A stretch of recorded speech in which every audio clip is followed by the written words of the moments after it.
What if I told you that the only thing standing between you and your first $10,000 is not your salary, not your country, and not even your luck, but a simple system no one ever taught you? Right now, someone in the US, UK, or Canada is starting from zero, just like you, and within 6 to 12 months, they're hitting 5 figures in savings. Not because they're rich, not because they have a perfect job, but because they follow a step-by-step plan that actually works in the real world. Hi, my name's Bryony, and I spend way much time thinking about why people who look financially reckless are sometimes better prepared for disaster than people who did everything right. If you've ever felt vaguely unsettled about how dependent your entire financial life is on one company, subscribe and hit. And today, I'm going to show you that exact plan, from $0 to $10,000. But here's the catch. If you skip even one step, you'll stay stuck in the same cycle most people never escape. So don't just watch this, follow it. Let's start with the uncomfortable truth. Most people don't have a savings problem. They have a system problem. They think saving money means cutting coffee, skipping fun, or living like a monk. That's why they fail within weeks, because willpower runs out every single time. The real game isn't about discipline, it's about design. Step 1 is not saving money. It's stopping the invisible leak. Right now, money is leaving your account in ways you don't even notice.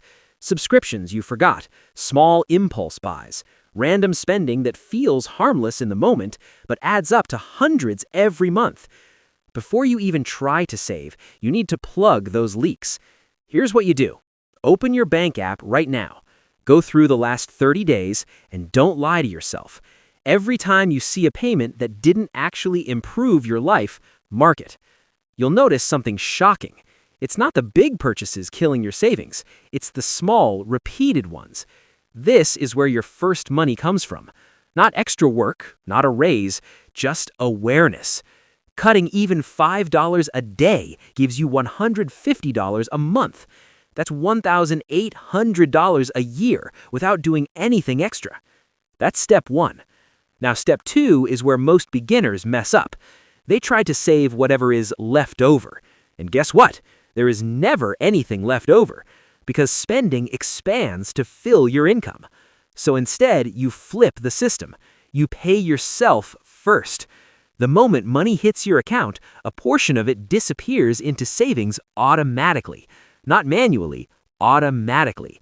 Because if you rely on yourself to move it later, you won't. Set up an automatic transfer, even if it's just $50 a week. It doesn't matter how small it feels. What matters is consistency, because consistency beats intensity every time. Now let's talk about something no one tells beginners. Your first $1,000 is the hardest, not because it's a lot of money, but because you're building a new identity. You're going from someone who spends everything to someone who saves. That shift is uncomfortable. You'll feel like you're missing out. You'll question if it's worth it. This is where most people quit.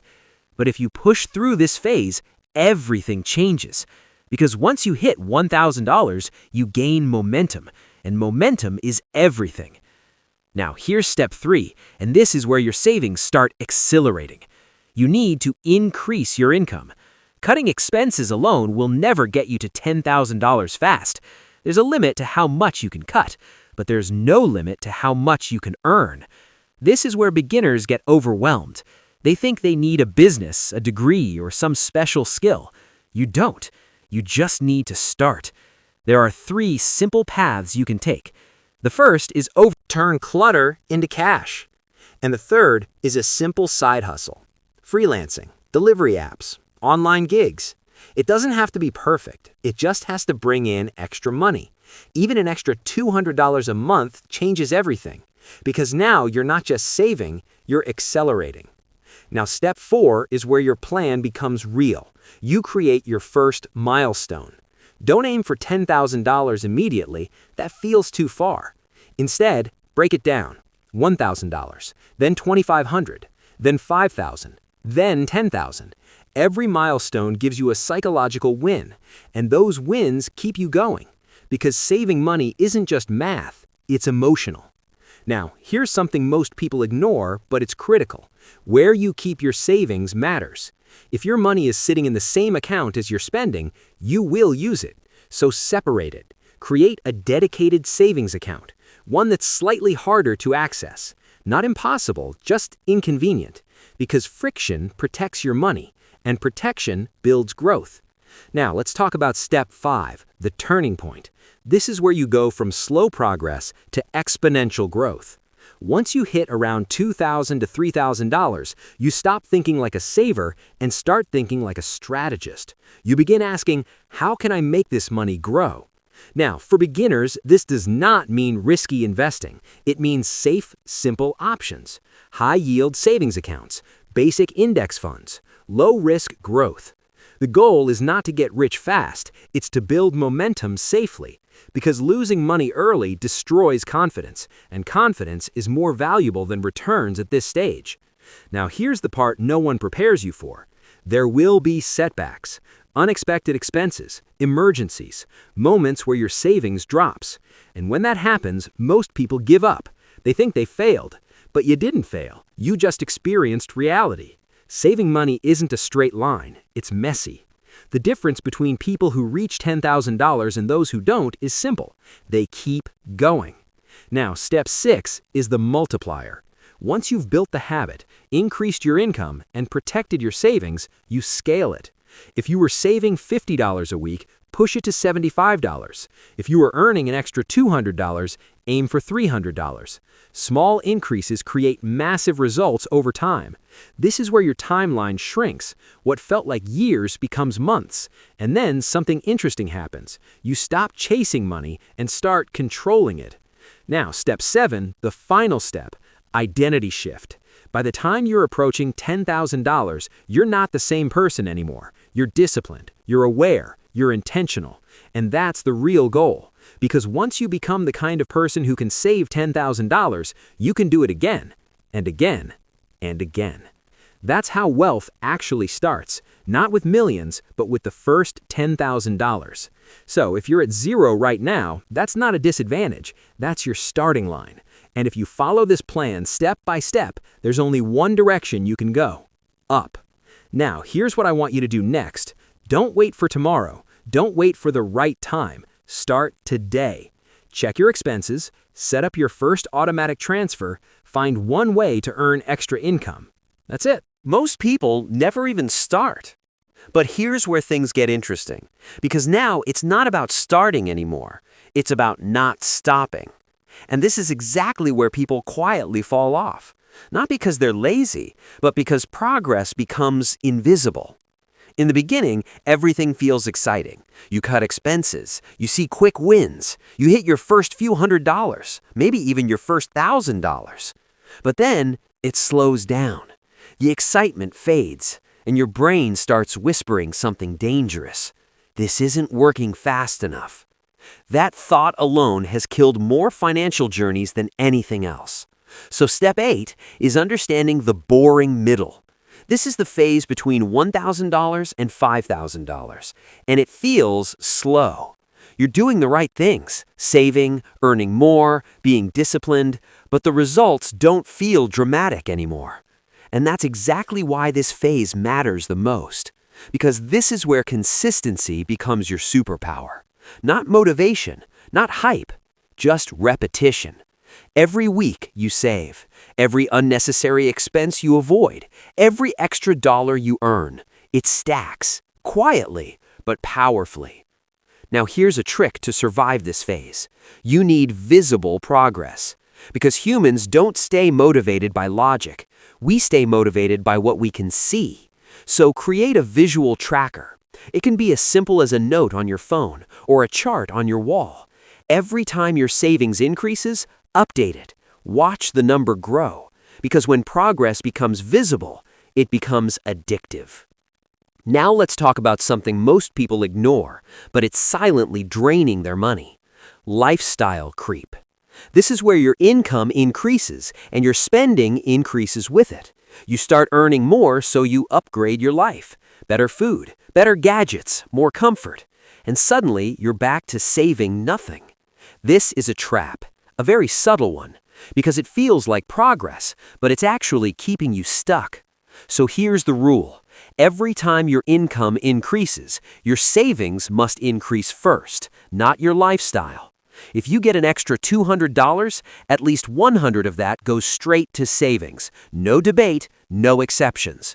Because this is how you break the cycle. Now, step 9 is where you unlock speed. And this is something beginners rarely think about. Time optimization.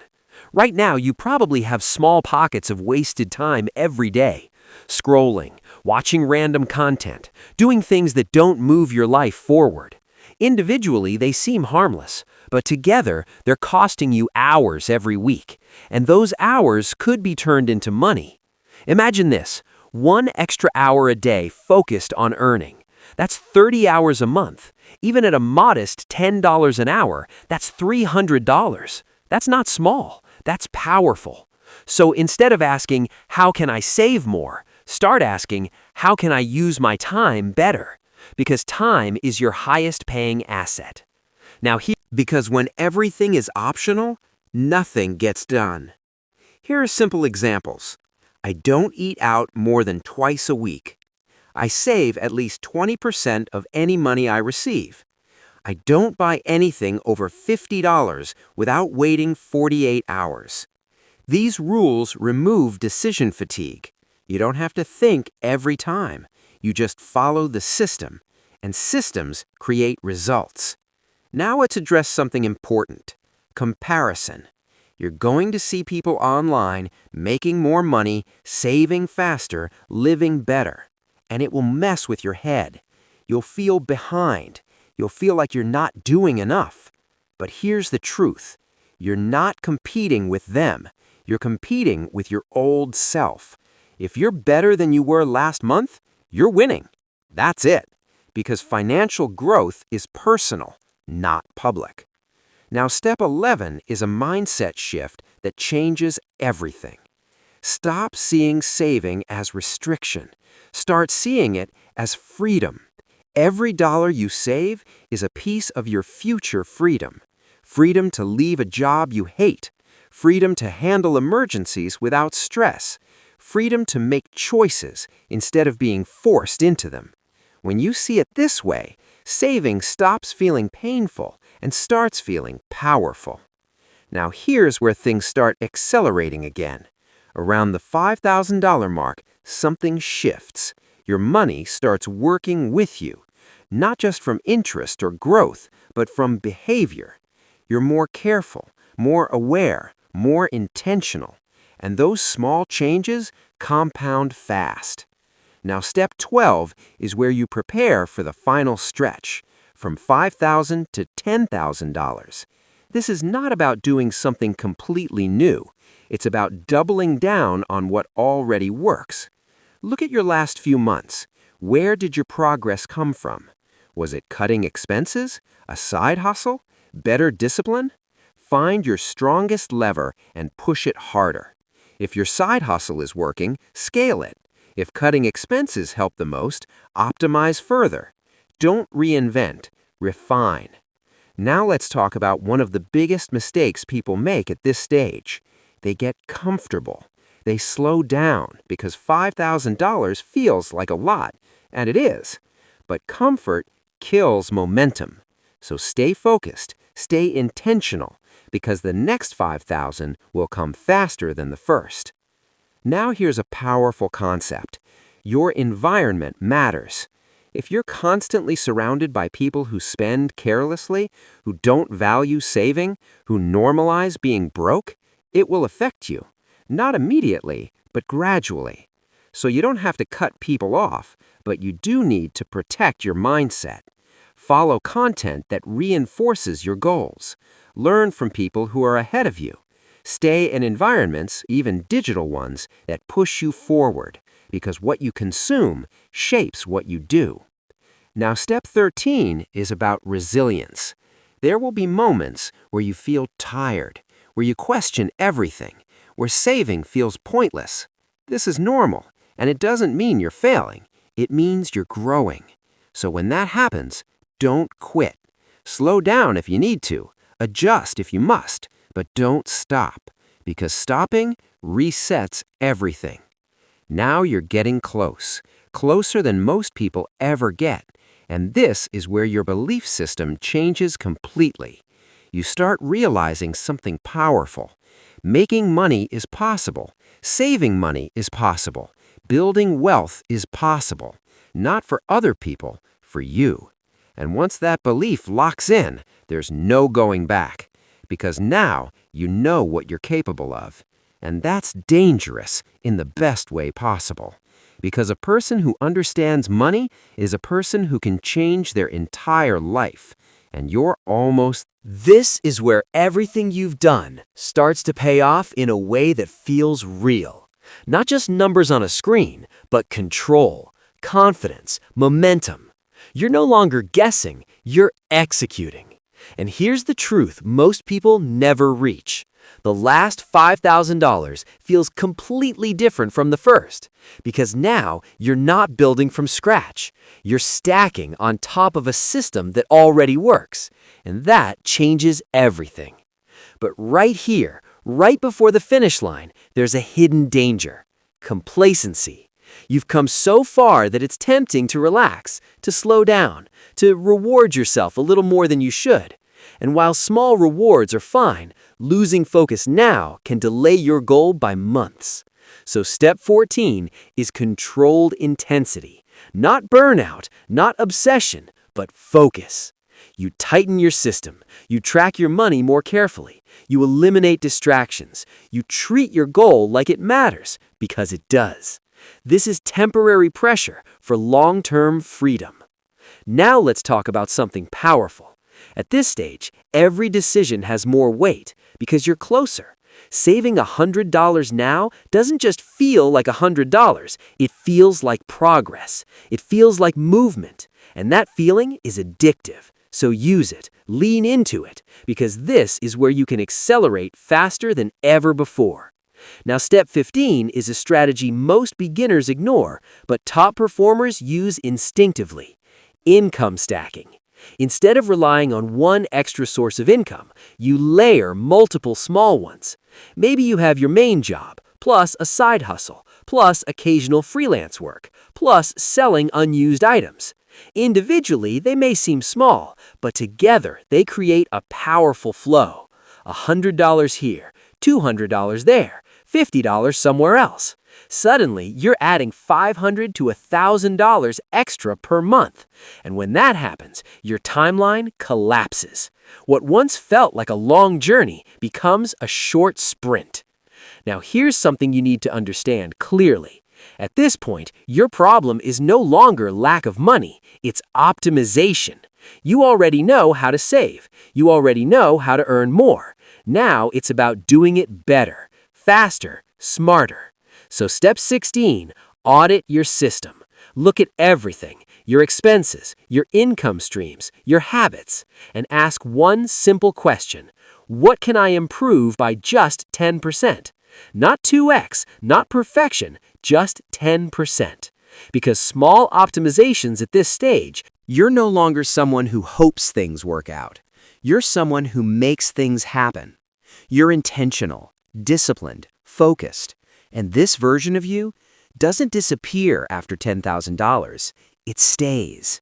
And that's what makes this journey so powerful, because the money is just the beginning. Now, step 17 is preparing for the moment you hit your goal. Because believe it or not, a lot of people sabotage themselves right here. They reach their target and immediately spend a large portion of it. Celebration turns into regression, and they fall back into old patterns. So, decide now, before you reach $10,000, what that money means to you. Is it an emergency fund? A foundation for investing? A safety net? Give it a purpose, because money without a purpose gets spent without thought. Now, imagine this moment. You open your account and you see it. 5 digits, $10,000. Not borrowed, not gifted, not lucky. Earned, saved, built. That moment hits different, because it represents something bigger than money. It represents proof. Proof that you can set a goal and follow through. Proof that you can control your habits instead of letting them control you. Proof that your future is in your hands. And once you experience that, everything changes. Now, here's the final step, step 18.